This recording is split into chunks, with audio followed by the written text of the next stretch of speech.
I recently completed Void Stranger, and it's probably my favorite game from this year. On its surface, it's a straightforward puzzle game about rearranging tiles to get to the next level.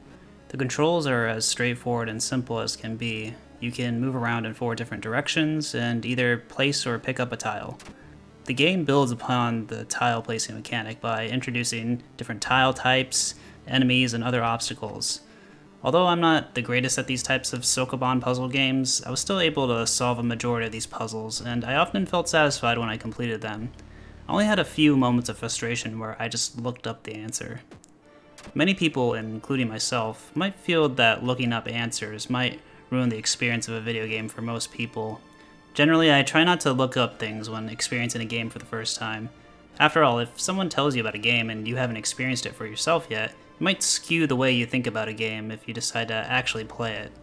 If you're watching this, it's not too late to close the video and experience Void Stranger for yourself.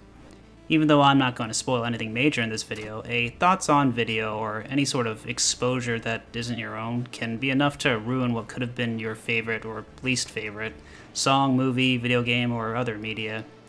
In the case of Void Stranger, I think I fell into the void with this one.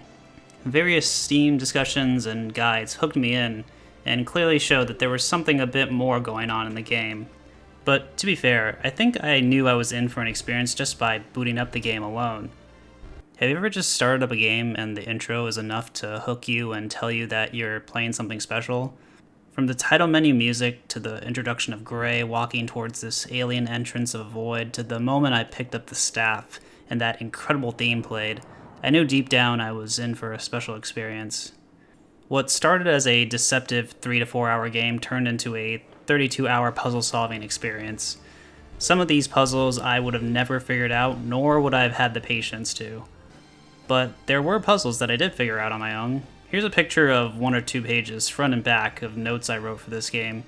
Rarely do I bring out pencil and paper to write down notes for games, but at a certain point I felt the grievance would be mine if I didn't take some notes to help myself out.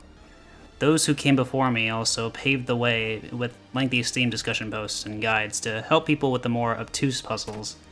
This sort of descent into a game's mechanics and puzzles will not be for everyone. Even I, as invested as I was in Void Stranger, felt burnt out at times.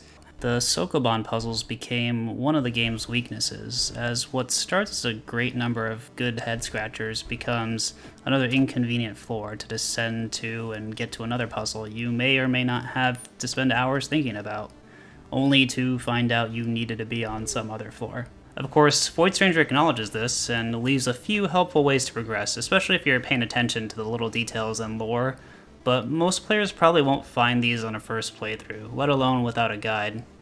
Few games in my life have brought me to tears, but there was one moment in Void Stranger that inspired me to even try and make a little video essay like this.